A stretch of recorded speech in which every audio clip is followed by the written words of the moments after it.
ఈ కథ ఉద్యోగ పర్వంలో ఉంది. సంజయుడు రాయబారం చేద్దామని దుర్యోధనుడి దగ్గరికి వెళ్ళి వచ్చాడు. వెళ్ళేటప్పుడు శుష్క ప్రియులతో వెళ్ళి శూన్యహస్తాలతో తిరిగి వచ్చాడు. వస్తూనే ధృతరాష్ట్ర మహారాజును దర్శించి రాయబారం విఫలమైందని, విశేషాలన్నీ మరుసటి రోజు ఉదయం మహాసభలో గురు వృద్ధ బాంధవ మంత్రి సామంత దాండనందరూ ఉండగా వివరంగా చెబుతానని స్వగృహానికి వెళ్ళాడు. అలా సంజయుడు వెళ్లడంతో మహారాజు మనసు మదనపడసాగింది.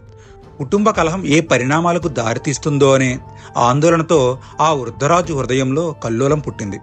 రాత్రికి రాత్రే మనశ్శాంతి కలిగించే ప్రియవాక్యాలు వింటూ నిద్రపోదామని మహామంత్రి విదురునికి కబురు చేశాడు. కౌర సామ్రాజ్యానికి నిండు గౌరవం తెచ్చే మంత్రి పదవిని నిరాడంబరంగా నిర్వహించే అహంకారం లేనివాడు, నిశ్చల మనస్కుడైన విదురుడు మహారాజు పిలుపును రాత్రివేళ అందుకోవడం అదే మొదటిసారే అయినా విదురుడు నిశ్చల చిత్వంతో రాజమందిరానికి విచ్చేసి తన రాకను ద్వారపాలకుని ద్వారా రాజుకి తెలియజేశాడు. తక్షణం లోపలికి రమ్మని అనుజ్ఞ అయింది. విదురుడు వచ్చి నమస్కరించి రాజానుసారం ఆసీనుడయ్యాడు.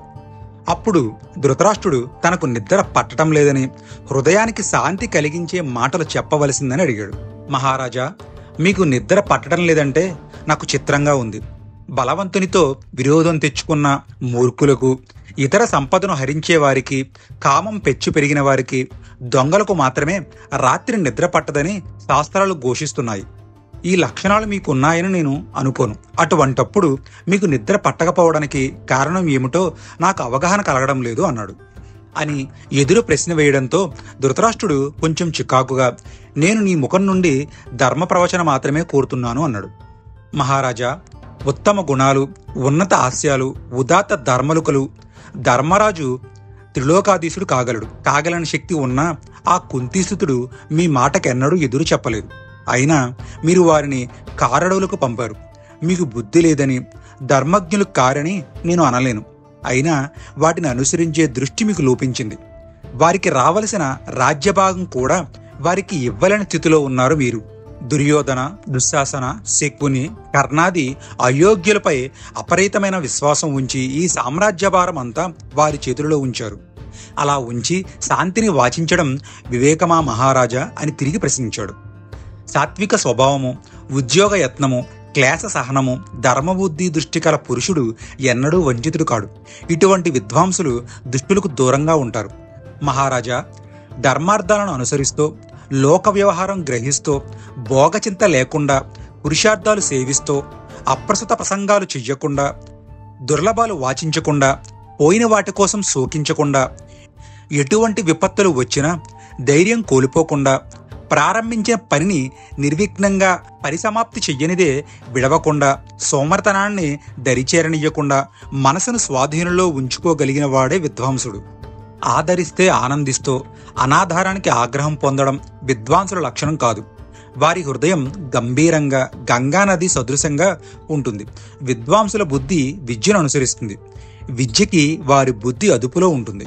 విద్య వివేకము లేకుండా గర్వంతో చర్చించేవాడు మూర్ఖుడు.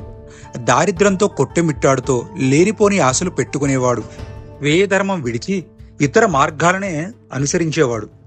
స్నేహితులతో అసంబద్ధంగా చర్చించేవాడు. శత్రువులతో సత్యంగా ఉంటూ బలవంతునితో వైర్యం పెంచుకునేవాడు. మిత్రశూన్యుడు. ఎదుటివారు కోరకుండానే సంభాషించేవాడు. కృతజ్ఞులను విశ్వసించేవాడు. పరులలో దోషాలు చూసేవాడు. అకారణంగా ఆవేశానికి లొంగేవాడు. అనర్హులకు ఉపదేశాలు ఇచ్చేవాడు. వీరందరూ మూర్ఖులే ప్రభు అని అన్నాడు. విద్య దానాలు ఎంత విరిగా ఉన్నా ఆ రెండింటితో అహంకారం లేకుండా ఉండేవాడే విద్వాంసుడు. తన పోషణలో ఉన్నవారికి భోజన భజనలు సమకూర్చకుండా తన పొట్ట నింపుకునేవాడే పరమమూర్ఖుడు. విషం తయారు చేసినవాడు తిరిగి దానిని సేవించినా వాడి ప్రాణం తీస్తుంది. అటువంటి విషం కలిగిన బుద్ధిని, ఆలోచనను ఈ ప్రజాసమూహంలో నాటితే ఈ ప్రజాసమూహం ప్రభువును పదభ్రష్టుణ్ణి చేసి పరలోకానికి పంపగలదు. మహారాజా, ఇది మీకు తెలియంది కాదు, అయినా ఒకసారి గుర్తు చేస్తాను వినండి. ఇవి నిషేధాలు. మహారాజా, ఏకాకిగా అంటే ఒంటరిగా భోజనం చేయకూడదు. విషమ సమయం ఎదురైనప్పుడు తనకు తానే నిర్ణయాలు తీసుకోకూడదు. ఒంటరిగా ప్రయాణం చేయకూడదు. అందరూ నిద్రిస్తుంటే ఒక్కడూ మేలుకుని ఉండరాదు. సహనశక్తి కలవారిలో అసమర్థత ఉంటుందని అంటారు, కానీ అసమర్థులలో సహనం ఉండనే ఉండదు. క్షమ కంటే బలీయమైనది లేదు. అది పురుషులకు అలంకారం కూడా. అల్ప బుద్ధులను, అదే పనిగా ఆలోచించేవారిని, త్వరగా నిర్ణయాలు మార్చేవారిని, స్వాత్ర పాఠకులను రహస్య సమాలోచనలకు ఆహ్వానించకూడదు. కుటుంబంలోని వృద్ధులను, దారిద్ర్యంలో పడ్డ ఉన్నత కుటుంబీకులను, అటువంటి దశని అనుభవించే స్నేహితులను, సంతాన విహీనమైన వారిని, భర్తను కోల్పోయిన సోదరిని ఆదరించి ఆశ్రయమిచ్చి పోషించాలి. సమయం సందర్భం లేకుండా కోపం తెచ్చుకునేవాడు, సేవకుల కష్టాలతో నిమిత్తం లేకుండా వారి చేత సేవ చేయించుకునేవాడు, వారి కృషికి తగిన వేతనాలు బహుమతులు ఇవ్వని ప్రభువును అచిరకాలంలోనే ప్రజలు కిందకు దింపుతారు. ప్రభువు పన్నులు వసూలు చేయడంలో కూడా అధికారులు చాలా జాగరూకతతో వ్యవహరించాలి.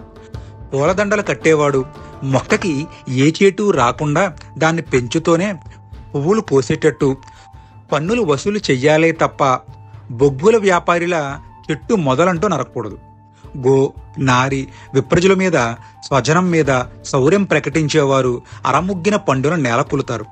విశాల ప్రాంతాల్లో ఒకటిగా పెరిగే చెట్టు గట్టి వేళ్లతో బలంగా పెరగవచ్చు, కానీ ఒక్క గాలివాన విసిరిందో మహారాజా సమూలంగా నేలకూలిపోతుంది. అదే వృక్ష సమూహం మధ్యలో ఉంటే అప్పుడది అంత సులభంగా గాలికి ఒరిగిపోదు. అందుచేతనే సజ్జనుల సంఘం ఉండాలని, వారంతా పరస్పరం సహకారంతో చర్చించాలని, మంచి హితబోధలు చేస్తూ ఉంటారని అని శాస్త్రం చెబుతూ ఉంటుంది. విదురుడు చెప్పిన ఈ మాటలకి నిద్రపోదామనుకున్న ధృతరాష్ట్ర మహారాజుకి అసలు నిద్ర పట్టడమే మానేసింది. ధృతరాష్ట్రుడికి ఏం తప్పు జరుగుతుందో తెలుసు, తన పుత్రులు ఏం తప్పు చేస్తున్నారో కూడా తెలుసు. కానీ మాట్లాడకుండా, మంచి చెప్పకుండా అలాగే ఉండిపోయాడు. చివరగా అందరి పుత్రులను కోల్పోయాడు. ఒంటరిగా మిగిలిపోయాడు. అధర్మం వైపు ఉండిపోయాడు. పుత్ర శోకాన్ని అనుభవించాడు. అందుకనే అంటారు, ధర్మం చెప్పాల్సి వచ్చినప్పుడు తనా మన అనే భేదం లేకుండా ధైర్యంగా చెప్పాలి.